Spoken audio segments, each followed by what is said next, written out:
आज 5 जुलाई 2025 का यह पावन दिन है और डेरा ब्यास की यह विशाल आध्यात्मिक नगरी श्रद्धा के सागर में डूबी हुई है। सुबह की पहली किरणें अभी पूरी तरह धरती पर उतरी भी न थीं कि संगत का अथाह सैलाब डेरा की ओर उमड़ पड़ा था। हर तरफ से राधा स्वामी के प्रेमपूर्ण जयकारे गूंज रहे थे और हर हृदय में मालिक के प्रति अटूट आस्था का भाव स्पष्ट झलक रहा था। पंडाल, जिसकी विशालता कल्पना से परे है, देखते ही देखते लाखों प्रेमियों से खचाखच भर गया। कहीं पैर रखने की जगह नहीं थी, पर इस असहजता में भी एक दिव्य सुकून और संतोष था। हर कोई बस एक झलक पाने को, एक शब्द सुनने को आतुर था। यह भीड़ सिर्फ लोगों का जमावड़ा नहीं थी, बल्कि यह भक्ति और विश्वास का एक जीता जागता स्वरूप थी, जहां हर सांस में सुमिरन और हर आंख में दीदार की प्यास थी। आज का यह अवसर कोई सामान्य सत्संग नहीं था। बाबा जी ने आज जो रूहानी संदेश दिया, वह केवल कानों से सुनने के लिए नहीं, बल्कि रूह में उतारने के लिए था। उनके एक एक वचन में आज गहराई थी, सच्चाई की कसौटी थी और हर आत्मा के लिए एक बहुत ही जरूरी पैगाम था। एक ऐसा पैगाम जो जीवन की दिशा बदल सकता है, जो भटकी हुई रूहों को राह दिखा सकता है। यह सत्संग सिर्फ शब्दों का प्रवाह नहीं, बल्कि एक आत्मा से दूसरी आत्मा का संवाद था, जहां मालिक की असीम रहमतें बरस रही थीं। वातावरण इतना पवित्र और ऊर्जावान था कि हर सांस में एक नई स्फूर्ति, एक नई प्रेरणा महसूस हो रही थी। ऐसा लग रहा था मानो स्वयं परमात्मा आज धरती पर उतरकर अपने बच्चों को राह दिखा रहे हों। यह वह अनमोल घड़ी थी जिसका हर प्रेमी वर्षों से इंतजार करता है, जब मन की हर उलझन सुलझ जाती है और आत्मा को सच्ची शांति मिलती है। जब बाबा जी ने माइक संभाला तो पंडाल में जैसे सन्नाटा छा गया। लाखों की भीड़ में भी एक पिन गिरने की आवाज सुनाई दे सकती थी। उन्होंने अपने शांत पर बेहद गंभीर और स्नेही लहजे में सत्संग की शुरुआत की। उनके वचनों में आज एक विशेष प्रकार की दृढ़ता थी, एक ऐसी शक्ति जो सीधे हृदय में उतरती थी। उन्होंने फरमाया, प्यारी संगत जी, हम सत्संग में आते हैं, संत महापुरुषों की वाणी सुनते हैं, उनकी बातें सिर झुकाकर सुनते हैं, पर क्या केवल सुनना काफी है? क्या केवल बातें सुनकर हम मालिक को पा लेंगे? उनका यह प्रश्न केवल एक सवाल नहीं था, बल्कि हर सुनने वाले के लिए एक गहरा आत्ममंथन था। बाबा जी ने समझाया कि ज्ञान को केवल कानों से सुनना ही पर्याप्त नहीं है, उसे जीवन में अमल में लाना कहीं अधिक महत्वपूर्ण है। उन्होंने कहा, आप डॉक्टर के पास जाते हैं, वह आपको दवा देता है, खाने का तरीका बताता है। अगर आप दवा को केवल देखकर रख दें और खाएं नहीं, तो क्या आप ठीक होंगे? नहीं, कभी नहीं होंगे।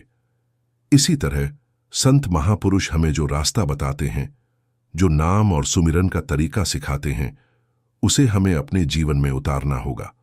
उन्होंने चेतावनी भरे स्वर में कहा, अगर हम केवल बातें सुनते रहेंगे और उन्हें अपने आचरण में नहीं ढालेंगे, तो इसमें नुकसान हमारा ही होगा। यह कड़वा सच था, पर यह प्रेम से भरी फटकार भी थी। उनका आशय स्पष्ट था, यह मौका अनमोल है, इसे केवल सुनने में गंवा मत देना, बल्कि इसे जीने में लगाओ। उन्होंने आगे कहा कि मालिक की दया असीम है, वह हर पल हमें राह दिखा रहा है, पर राह पर चलना तो हमें ही होगा। यह अवसर बार बार नहीं मिलता। बाबा जी ने बड़ी गहराई से मानव स्वभाव का विश्लेषण किया। उन्होंने बताया कि इंसान कहाँ उलझा हुआ है और क्यों वह सच्ची खुशी से वंचित है। उन्होंने हमारी सबसे बड़ी कमजोरी, अहंकार, पर प्रकाश डाला। हम मैं और मेरे में बुरी तरह फंसे हुए हैं। उन्होंने फरमाया, यह मेरा घर है, यह मेरा परिवार है, यह मेरी दौलत है, यह मेरा मान सम्मान है। इस मैं और मेरे ने हमें ऐसी दीवारों में कैद कर लिया है जहां से बाहर निकलना मुश्किल लगता है।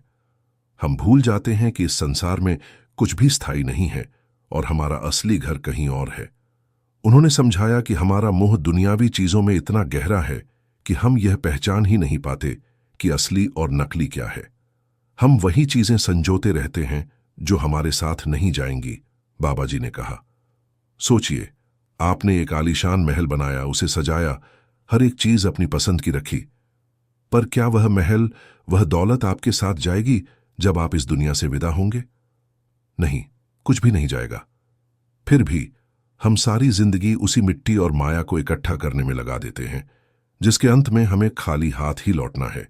ये कितनी अजीब बात है कि जिस चीज का कोई मूल्य नहीं, उसे हम जीवन का सबसे बड़ा लक्ष्य मान लेते हैं। उन्होंने आगे कहा कि हम क्षणिक सुखों के पीछे भागते हैं और सोचते हैं कि भौतिक चीजें हमें स्थायी शांति देंगी। हम एक नया फोन खरीदते हैं, थोड़ी देर खुशी मिलती है, फिर नया मॉडल आता है, पुरानी चीज बेकार लगने लगती है। ये कैसी खुशी है जो इतनी जल्दी समाप्त हो जाती है? ये हमारी अज्ञानता है कि हम बाहरी चीजों में सुख तलाशते हैं, जबकि सच्चा सुख हमारे भीतर है, मालिक के नाम में है। हमारी आंखें बाहर की ओर खुल गई हैं, पर भीतर की ओर बंद हैं। ये हमारी सबसे बड़ी भूल है और इसी भूल के कारण हम जीवन में दुख और अशांति पाते हैं। बाबा जी ने अपने सत्संग में हमें मालिक की सर्वव्यापकता का ज्ञान कराया। उन्होंने फरमाया, मालिक कहीं दूर नहीं है, वह हर जगह है, हर पत्ते में, हर कण में, हर इंसान में। उन्होंने जोर देकर कहा कि हमें उसे बाहर मंदिरों, मस्जिदों या तीर्थों में खोजने की जरूरत नहीं है, क्योंकि वह तो हमारे ही भीतर, हमारी हर सांस में मौजूद है। क्या कोई ऐसी जगह है जहां मालिक न हो? नहीं, वह कण कण में समाया हुआ है। उन्होंने कहा, इस पूरी कायनात में उसी की सत्ता है, उसी का नूर जगमगा रहा है। वाणी में भी आता है, जहां देखा तहां दीनदयाला। यानी जब भी मैंने चारों ओर नजर दौड़ाई, मुझे हर तरफ केवल उस दयालु मालिक का ही दीदार हुआ। वह हर रूप में, हर रंग में विद्यमान है, बस हमारी आंखें उसे पहचानने वाली होनी चाहिए। उन्होंने समझाया कि इस संसार में जो कुछ भी हम अपना मानते हैं, धन दौलत रिश्ते पद, वह सब नश्वर है। असली दौलत केवल नाम भक्ति ही है जो आत्मा के साथ जाती है। उन्होंने पूछा, जब आप दुनिया से जाएंगे तो क्या बैंक बैलेंस आपके साथ जाएगा? क्या आपकी कोठियां आपके साथ जाएंगी? क्या आपके रिश्ते नाते उस पार तक पहुंचेंगे? नहीं, कुछ भी नहीं। केवल एक चीज जो आपके साथ जाएगी, वह है नाम की कमाई, आपके शुभ कर्म और मालिक के प्रति आपकी श्रद्धा। यह वह अमूल्य खजाना है जिसे चोर चुरा नहीं सकते, आग जला नहीं सकती और पानी डुबो नहीं सकता। संतों की वाणी से उन्होंने कई उदाहरण दिए ताकि हम इस सत्य को गहराई से समझ सकें। उन्होंने कहा, करनी आपो अपनी के नेड़े के दूर। इसका अर्थ है कि अंत में हमारे अपने कर्म ही हमारे नजदीक या दूर होंगे। जो कुछ हमने किया है उसका हिसाब हमें खुद ही देना होगा। उन्होंने गुरु नानक साहिब की वाणी का भी जिक्र किया, जिसमें कहा गया है, नाम रहो साधु रहो रहो गुरु गोविंद। यानी इस संसार में केवल नाम, संत और गुरु का ही अस्तित्व स्थायी है, बाकी सब कुछ क्षण भंगुर है। बाबा जी ने हमें यह भी याद दिलाया कि महापुरुष अपने वजूद को मिटाकर खुद को पूरी तरह मालिक के हवाले कर देते हैं। फिर हमारी क्या हस्ती है जो हम खुद को इतना बड़ा समझे? हमें भी अपने मैं को मिटाकर मालिक के चरणों में समर्पित होना होगा, क्योंकि यही सच्ची भक्ति का मार्ग है। बाबा जी ने अपने संदेश को और अधिक स्पष्ट करने और उसे श्रोताओं के दिलों तक पहुंचाने के लिए आम जीवन के कई सरल और शक्तिशाली उदाहरणों का प्रयोग किया। इन प्रतीकों के माध्यम से उन्होंने आध्यात्मिक सच्चाइयों को इतनी सरलता से समझाया कि वे हर किसी के मन में गहरे उतर गए। उन्होंने गंदे कपड़े और धोबी का उदाहरण दिया। जैसे बाबा जी ने समझाया, अगर हमारा कपड़ा गंदा हो जाए, उस पर दाग लग जाए, तो हम उसे धोबी के पास ले जाते हैं। धोबी उसे धोता है और कपड़ा साफ हो जाता है। लेकिन अगर दाग बहुत गहरा हो, इतना गहरा कि धोबी भी कह दे कि यह मेरे बस की बात नहीं, तो हम क्या करते हैं? बाबा जी ने आगे बताया कि ऐसे में हम उस कपड़े को ललारी रंगरेज के पास ले जाते हैं। ललारी उस दाग को मिटा नहीं सकता, लेकिन वह उस पर एक नया गहरा रंग चढ़ा देता है, जिससे दाग छिप जाता है। ठीक इसी तरह उन्होंने गहरी सांस लेकर समझाया, हमारी आत्मा पर भी पिछले कई जन्मों के कर्मों की इतनी गहरी मैल जमा हो चुकी है कि उसे केवल धोने से साफ करना असंभव है। यह मैल जन्म जन्म की है और वाणी में भी आता है, जन्म जन्म की इस मल कोमल लागी काला होया स्याह। यानी आत्मा पर इतनी कालिक चढ़ चुकी है कि वह काली स्याही जैसी हो गई है। उन्होंने आगे कहा, अब हम क्या करें? हम मालिक से यही विनती करें कि हे मालिक, हमारी मैली रूहों को अपने गहरे प्रेम के रंग में रंग दे। जिस तरह ललारी दाग को रंग से ढक देता है, उसी तरह मालिक अपने प्रेम और नाम के रंग से हमारी आत्मा की कालिक को ढक देता है। भरिए मत पापा के संग, ओह धोपे नावे के रंग। यानी पापों से भरा मन केवल नाम के रंग से ही धोया जा सकता है। यह बाहरी स्नान से संभव नहीं है।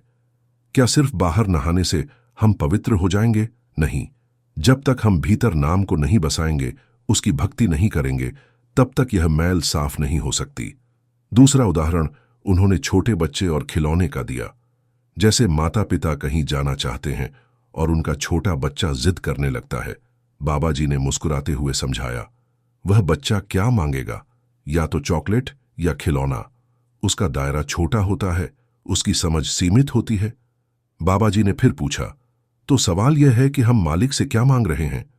क्या हम भी उस बच्चे की तरह अपनी सीमित समझ से मालिक से दुनियावी क्षणभंगुर चीजें ही मांग रहे हैं, या हम उससे वह मांग रहे हैं जो असली है, जो स्थायी है? वाणी में स्पष्ट आता है, तुझ बिन और कुछ मांगना सब दुखा के दुख। अगर हमें सच्चा संतोष चाहिए, अगर मन की भूख शांत करनी है, तो हमें मालिक से खुद मालिक को ही मांगना होगा। उन्होंने नाव में पानी के उदाहरण से आसक्ति के खतरों को समझाया। बाबा जी ने कबीर साहिब का वचन दोहराया, अगर नाव में ज्यादा पानी आ जाए तो उसे बाहर निकाल देना चाहिए, वरना नाव डूब जाएगी।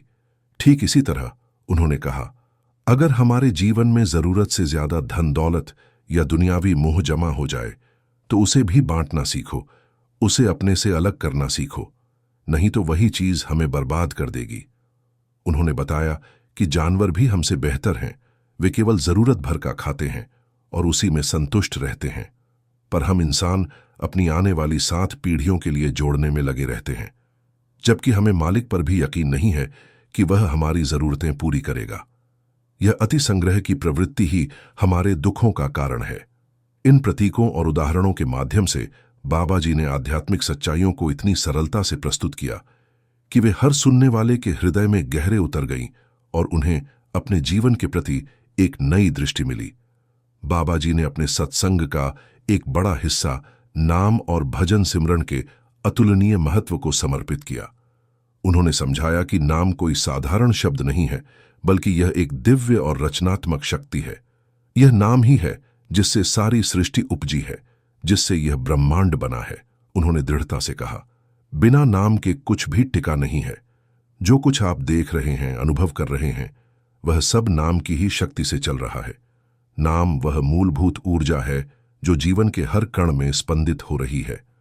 उन्होंने जोर देकर कहा कि नाम केवल इस युग की बात नहीं है, बल्कि यह चारों युगों से चली आ रही एक अविनाशी शक्ति है। नाम ही है जिसने चारों युगों को तार दिया। उन्होंने वाणी का उदाहरण दिया, एक नाम झुक चारे उधारे। यह दर्शाता है कि हर काल में, हर समय में नाम की भक्ति ही आत्मा को मुक्ति दिलाने का एकमात्र साधन रही है। यह कालातीत है, अपरिवर्तनीय है और हमेशा सत्य रहेगा। अब सवाल यह उठता है कि हमें यह अमृतमय नाम मिलेगा कहां से? क्या हमें इसके लिए एक शहर से दूसरे शहर या एक देश से दूसरे देश भटकना पड़ेगा? बाबा जी ने पूछा। उन्होंने फिर वाणी का सहारा लिया और समझाया, इस देही में नाम निधि है, पाइये गुण के हेत अपार। और एक और जगह लिखा है, नवनिधि अमृत प्रभ का नाम देही में इसका विश्राम। इन पंक्तियों का गहरा अर्थ समझाते हुए बाबा जी ने कहा, यानी वह शक्ति, वह नाम, वह अमृत हमारे ही भीतर मौजूद है। हमें उसे बाहर खोजने की जरूरत नहीं है। यह हमारे शरीर रूपी मंदिर में ही छिपा हुआ है, बस हमें उसे पहचानने की जरूरत है। उन्होंने समझाया कि नाम ही आत्मा को शुद्ध करता है। जैसे गंदे कपड़े को साबुन और पानी से धोया जाता है, वैसे ही हमारी आत्मा पर जन्मों जन्मों की जो मैल जमा हो गई है, उसे केवल नाम के जल से ही धोया जा सकता है। संतो नाम स्नान करे लिव लाई, नाम स्नान करे 100 जन निर्मल जिन शब्द मैल गवाए। बाबा जी ने कहा कि जो लोग नाम का स्नान करते हैं वे निर्मल हो जाते हैं, क्योंकि शब्द नाम उनकी आत्मा से मैल धो देता है। यह कोई बाहरी क्रिया नहीं, बल्कि एक आंतरिक शुद्धिकरण है। बाबा जी ने आगे बताया कि नाम से ही मालिक से सच्चा जुड़ाव संभव है। उन्होंने कहा, जब हम अपने भीतर झांकते हैं तब हमें गुरु के दर्शन होते हैं। गुरु हमें बाहर से नहीं मिलता।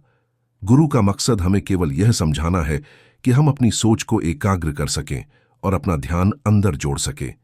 यह शरीर अपने आप से कुछ नहीं कर सकता। उन्होंने समझाया, शब्द कर्म की रेख मिटाए, शब्द शब्द से जाई मिलाए।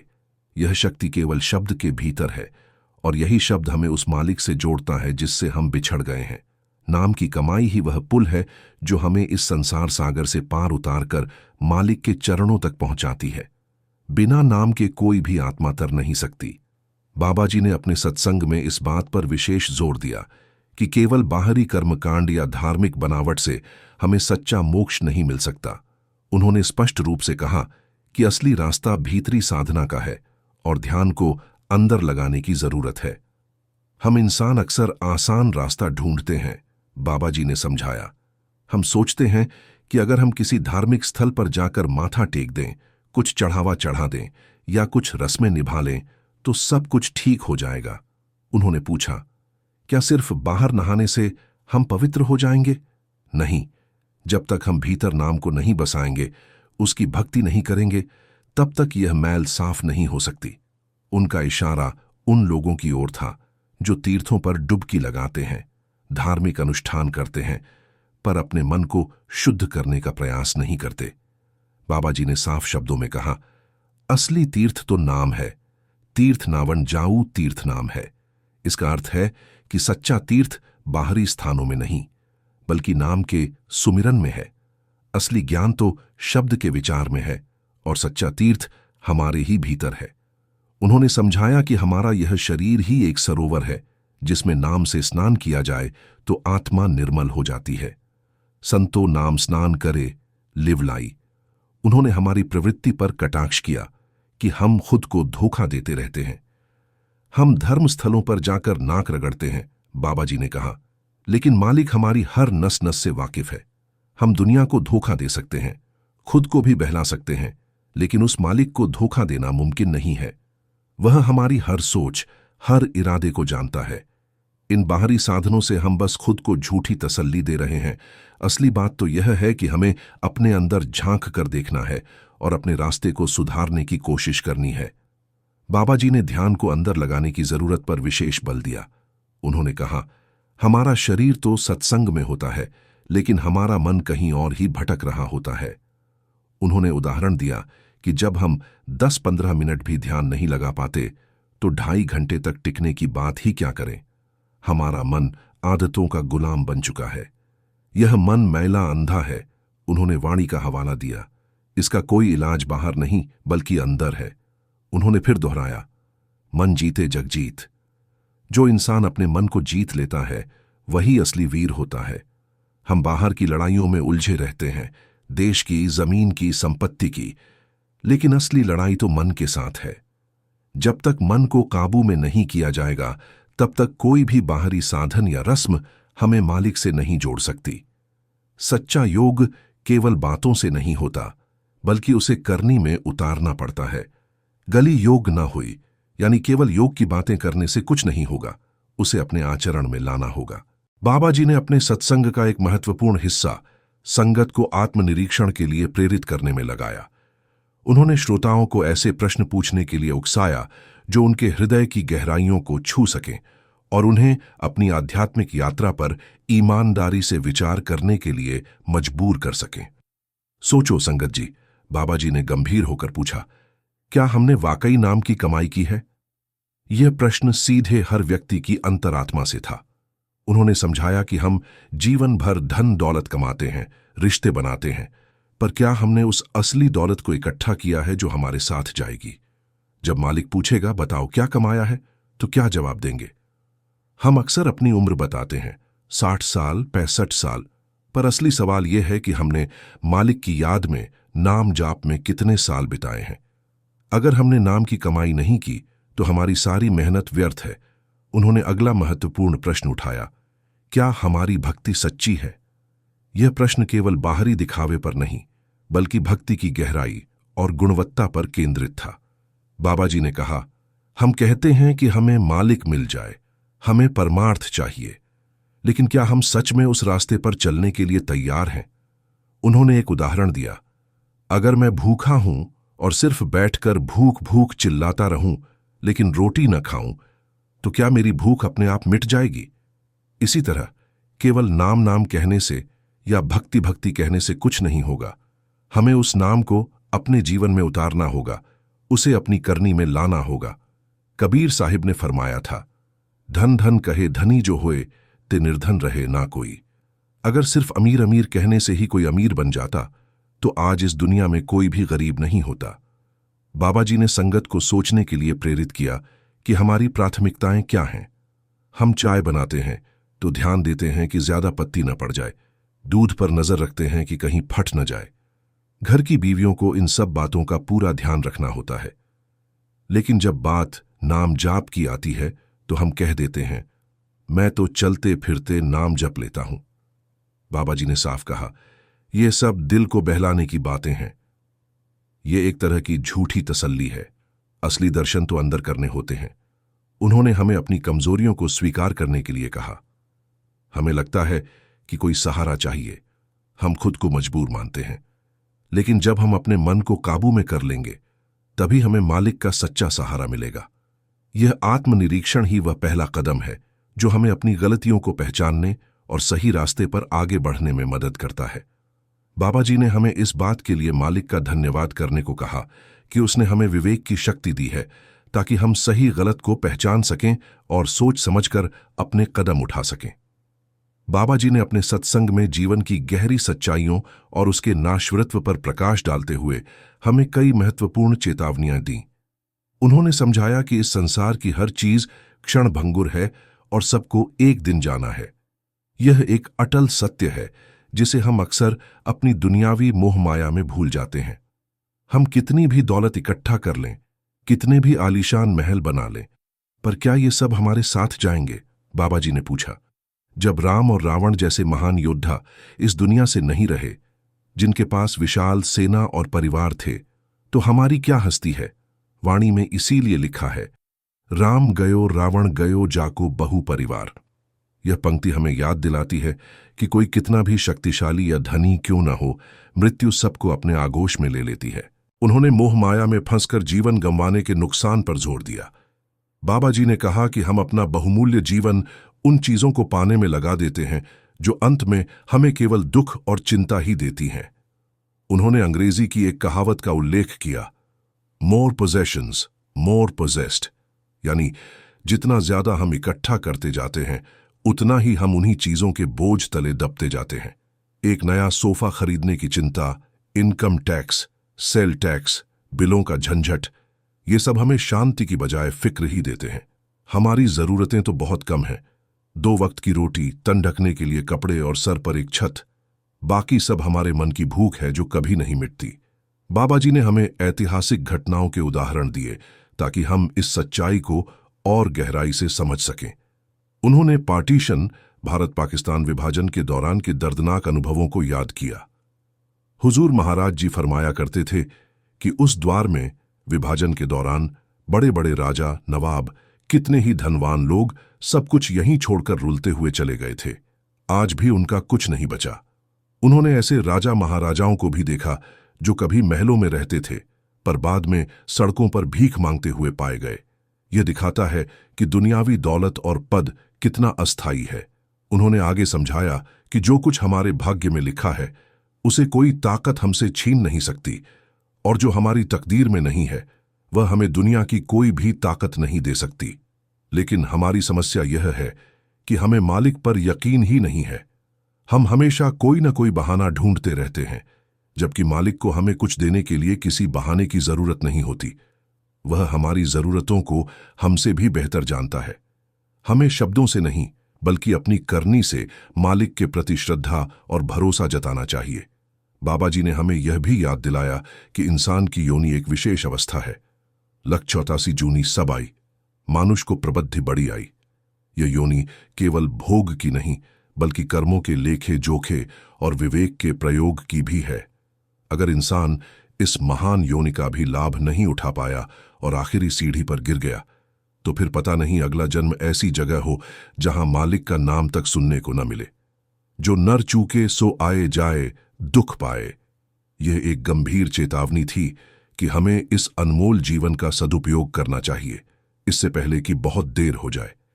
बाबा जी ने अपने सत्संग को केवल सिद्धांतों तक सीमित नहीं रखा बल्कि हमें व्यवहारिक मार्गदर्शन भी दिया ताकि हम इन शिक्षाओं को अपने दैनिक जीवन में उतार सकें।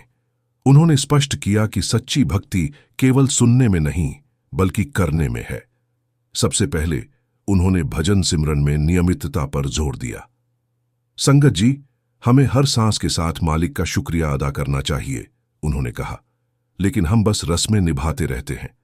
हम अपने मन से उस मालिक को नहीं पुकारते, इसलिए हमारी साधना अधूरी ही रह जाती है। उन्होंने समझाया कि हमें हर दिन चाहे 5 मिनट ही क्यों न मिले, नाम सुमिरन का अभ्यास करना चाहिए। यह एक आदत डालने का अभ्यास है, क्योंकि सच्चे अर्थों में तो हमें इससे भी ज्यादा भजन सिमरन की जरूरत है।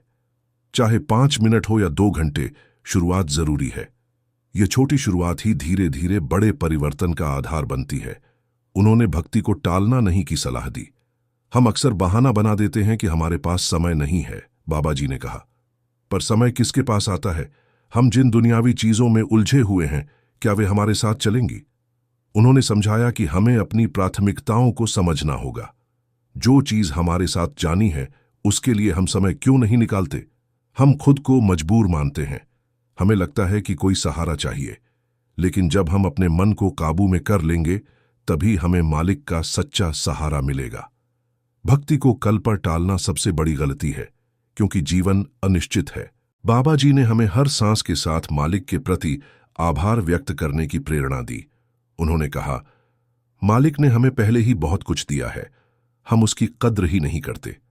उन्होंने सवाल किया, क्या सिर्फ 5 मिनट बैठकर सोचो, क्या वाकई हमें और कुछ चाहिए, या जो कुछ है, क्या वही काफी नहीं है? जब हमें किसी चीज की जरूरत महसूस होती है, तो हम उसे पाने के लिए निकल पड़ते हैं, पैसा कमाते हैं। पर बाबा जी कहते हैं कि जरूरत तो जानवर भी पूरी कर लेते हैं। इंसान को तो 84 लाख योनियों में से श्रेष्ठ स्थान मिला है। यह परमात्मा की दी हुई महानता है। हमें इस विवेक का उपयोग मालिक का धन्यवाद करने और उसकी भक्ति करने में करना चाहिए। उन्होंने यह भी समझाया कि हमें मालिक से कुछ मांगने की जरूरत नहीं है। हमें बस उसकी दी हुई चीजों की कद्र करनी है, और अगर कुछ मांगना ही है तो मालिक से मालिक को ही मांगो, क्योंकि जो कुछ भी है वह सब उसी की ही तो देन है। धन, दौलत, कुर्सी, पद सब उसी का दिया हुआ है। हमें तो सिर्फ मैं और मेरी को उसके चरणों में अर्पित करना है। उन्होंने चेतावनी दी, नहीं तो एक दिन हमारे पांवों में लोहे की जंजीरें पड़ जाएंगी। हुजूर महाराज भी फरमाया करते थे कि अगर हमने समय रहते खुद को नहीं बदला, तो यह संसार हमें जंजीरों में जकड़ लेगा और फिर निकलना आसान नहीं होगा। संक्षेप में, बाबा जी का व्यवहारिक मार्गदर्शन हमें याद दिलाता है कि भक्ति एक सक्रिय प्रक्रिया है, जिसे हर पल जीना है, न कि केवल विशेष अवसरों पर उसका दिखावा करना है। बाबा जी ने अपने सत्संग को और अधिक प्रभावपूर्ण बनाने के लिए संतों की वाणियों और शक्तिशाली उद्धरणों का प्रयोग किया, जो उनके विचारों को पुष्ट करते थे और श्रोताओं के हृदय में सीधे उतरते थे। उन्होंने इन वचनों को केवल पढ़कर नहीं सुनाया, बल्कि उनके गहरे अर्थों को भी समझाया। एक अत्यंत महत्वपूर्ण उद्धरण जो उन्होंने बार बार दोहराया वह था, मन जीते जग जीत। उन्होंने समझाया कि यह केवल एक कहावत नहीं, बल्कि जीवन का सबसे बड़ा सत्य है। हम बाहर की लड़ाइयों में उलझे रहते हैं, देश की, जमीन की, संपत्ति की, लेकिन असली लड़ाई तो हमारे अपने मन के साथ है। जब तक इंसान अपने मन को काबू नहीं कर लेता, तब तक वह दुनिया की कोई भी लड़ाई नहीं जीत सकता। मन ही हमारी हर कमजोरी का स्रोत है, और मन को जीतने वाला ही सच्चा वीर होता है। यह दर्शाता है कि असली युद्ध क्षेत्र बाहर नहीं बल्कि भीतर है। उन्होंने बाहरी दिखावे और आंतरिक साधना के अंतर को स्पष्ट करने के लिए वाणी का संदर्भ दिया। गली योग न होई, इसका अर्थ है कि केवल बातें करने से या योग के बारे में ज्ञान रखने से कोई योगी नहीं बन जाता। सच्चा योग तो आचरण में उतरने से होता है। हमें कहीं बाहर जाने की जरूरत नहीं है, न ही किसी खास जगह पर जाने की। साहिब हमारे पास ही है, बल्कि वह हमारे अंदर ही है। फिर हम उसे बाहर क्यों ढूंढते फिरते हैं? ये पंक्ति हमें याद दिलाती है कि परमात्मा दूर नहीं है, वह हमारे सबसे करीब है, हमारे ही भीतर निवास करता है। नाम की शक्ति को समझाने के लिए उन्होंने एक और शक्तिशाली वाणी उद्धृत की, एक नाम जुग चारे उधारे। यह दर्शाता है कि नाम की शक्ति इतनी असीम है कि उसने चारों युगों के जीवों को पार लगाया है। नाम ही वह सहारा है जो हमें इस भवसागर से पार उतारता है। यह किसी विशेष धर्म या काल तक सीमित नहीं है, बल्कि यह एक सार्वभौमिक सत्य है। बाबा जी ने उस भ्रम को भी तोड़ा कि केवल बाहरी दर्शन से मुक्ति मिल जाती है। उन्होंने वाणी की पंक्तियां पढ़ीं, दर्शन भेंटत पाप सब नासे, और फिर समझाया, लेकिन संगत जी, यह दर्शन जो है वह अंदर के दर्शन है। अगर केवल बाहर के दर्शन से ही मुक्ति मिल जाती तो फिर तो सबको हो जानी चाहिए थी। उन्होंने कहा कि असली दर्शन एक अवस्था है। जब उस अवस्था में पहुंचते हैं तो फिर वही एक ही दिखाई देता है। तू ही यों है मैं, ना ही वे सजना, तू है मैं ना ही। यह अवस्था अहंकार के मिट जाने और मालिक के साथ एकाकार हो जाने की है। उन्होंने मैं और मेरी के मोह से निकलने के लिए कहा, क्या मांगू कुछ थिर ना रहा। इंसान जो भी पाता है उसकी अहमियत को समझ ही नहीं पाता, क्योंकि कुछ भी स्थायी नहीं है। हम तो बस मुंह खोलकर मांगते चले जाते हैं और अपने जीवन का दायरा खुद ही छोटा बना लेते हैं। इन उद्धरणों और वाणियों के माध्यम से बाबा जी ने न केवल अपने विचारों को सशक्त किया, बल्कि श्रोताओं को संत मत के मूल सिद्धांतों से भी जोड़ा, जिससे उनका संदेश और भी गहरा और प्रामाणिक बन गया। अपने सत्संग के अंत में बाबा जी ने अपने मूल संदेश को एक बार फिर दोहराया, उसे और अधिक सशक्त बनाते हुए हमें जीवन की सबसे महत्वपूर्ण सच्चाई की याद दिलाई। उन्होंने नाम पर केंद्रित रहने की अहमियत पर अंतिम जोर दिया। संगत जी, उन्होंने अपनी आवाज में प्रेम और दृढ़ता दोनों भरते हुए कहा, हमें यह समझना होगा कि इस संसार में जो कुछ भी हमारे साथ जाएगा वह केवल नाम की कमाई है। उन्होंने कहा कि बाकी सब कुछ यहीं छूट जाएगा, हमारा धन, हमारा पद, हमारे रिश्ते, यहां तक कि यह शरीर भी। 9वें बादशाह ने भी अपनी वाणी में फरमाया, नाम रहो साधु रहो रहो गुरु गोविंद, नाम की कमाई करने वाला ही आगे साथ जाएगा। यह एक स्पष्ट और अनमोल सत्य था जिसे हर किसी को अपने हृदय में बिठाना था। जिस रूह ने गुरु मंत्र जपा, जिसने नाम का सिमरण किया, वही इस भवसागर से तर जाएगी। बाबा जी ने हमें समय की कमी का बहाना छोड़कर भक्ति को प्राथमिकता देने की प्रेरणा दी। हम अक्सर यह बहाना बना देते हैं कि हमारे पास समय नहीं है। उन्होंने कहा, लेकिन सोचो, जिन दुनियावी चीजों में हम उलझे हुए हैं, क्या वह हमारे साथ चलेंगी? जिन चीजों को हमने पकड़ रखा है, क्या वह हमें अंत में सहारा देंगी? उन्होंने समझाया कि समय तो निकल ही रहा है और यह अनमोल मानव जीवन बार बार नहीं मिलता। हो सकता है अगला जन्म ऐसी जगह हो जहां मालिक का नाम तक सुनने को न मिले। यह एक गंभीर चेतावनी थी कि हमें इस अवसर को गंवाना नहीं चाहिए। उन्होंने कहा कि हमें सिर्फ सोचने से कुछ नहीं मिलेगा, बल्कि उसे करनी में उतारना जरूरी है। अगर मैं भूखा हूं और सिर्फ बैठकर भूख भूख चिल्लाता रहूं, लेकिन रोटी ना खाऊं, तो क्या मेरी भूख अपने आप मिट जाएगी? नहीं। ठीक इसी तरह केवल नाम नाम कहने से या परमार्थ की बातें करने से कुछ नहीं होगा। हमें उसे अपने आचरण में लाना होगा, उसका अभ्यास करना होगा। बाबा जी ने अपनी बात को स्वामी जी के वचनों से पुष्ट किया। संत दुनिया के उलटे चलते हैं। दुनिया कहती है आंखें खोलो और देखो, संत कहते हैं आंखें बंद करो और देखो। दुनिया कहती है कान खोलो और सुनो, संत कहते हैं कान बंद करके सुनो। दुनिया कहती है जीना सीखो, संत कहते हैं मरना सीखो, अहंकार का मरना। उनका अंतिम संदेश था कि हमें दुनिया की उलटी राह पर चलकर ही मालिक को पाया जा सकता है। ताकत सिर्फ अंदर से ही मिलेगी और वह मिलेगी भजन सिमरन से। बाबा जी ने जोर दिया, सत्संग, कहानियां सब चलते रहेंगे, लेकिन ध्यान अपनी कमाई पर होना चाहिए। उन्होंने हुजूर महाराज जी की भी बस यही एक ही विनती दोहराई, भजन सिमरन करो। यही सबसे बड़ा धन है, यही सबसे बड़ा सहारा है और यही सच्चा मार्ग है जो हमें मालिक के चरणों तक पहुंचाएगा। उन्होंने हमें याद दिलाया कि हमें मालिक के सामने झूठा नहीं बनना, क्योंकि जवाब हमें ही देना होगा। कोई भी कर्म हमें भजन सिमरन से रोक नहीं सकता। सत्संग के अंत में बाबा जी ने संगत को एक स्पष्ट मार्ग दिखाया, ताकि उनके वचनों का प्रभाव केवल सुनने तक सीमित न रहे, बल्कि वे जीवन में क्रियान्वित हो सकें। इसलिए संगत जी, बाबा जी ने अपनी बात समाप्त करते हुए कहा, मैं आप सभी से हाथ जोड़कर विनती करता हूं। उन्होंने सबसे पहले विनम्रतापूर्वक भजन सिमरन पर ध्यान केंद्रित करने का आह्वान किया। आज जो कुछ आपने सुना है उसे केवल कानों से सुनकर न छोड़ दें, इसे अपने जीवन में उतारें। हर सांस के साथ मालिक को याद करें, यही सच्ची कमाई है। इन अंतिम शब्दों के साथ बाबा जी ने संगत को आशीर्वाद दिया और पंडाल में राधा स्वामी की गूंज और भी तेज हो गई, मानो हर हृदय ने इस पवित्र संदेश को स्वीकार कर लिया हो। इस वीडियो को लाइक करें। अगर आपको ऐसी और वीडियोस देखनी हैं तो हमारे चैनल संगत ब्यास की को जरूर सब्सक्राइब करें और साथ ही बेल आइकन को ऑल पर क्लिक करना न भूलें। उन्होंने विशेष रूप से कहा, कमेंट्स में राधा स्वामी जी जरूर लिखें।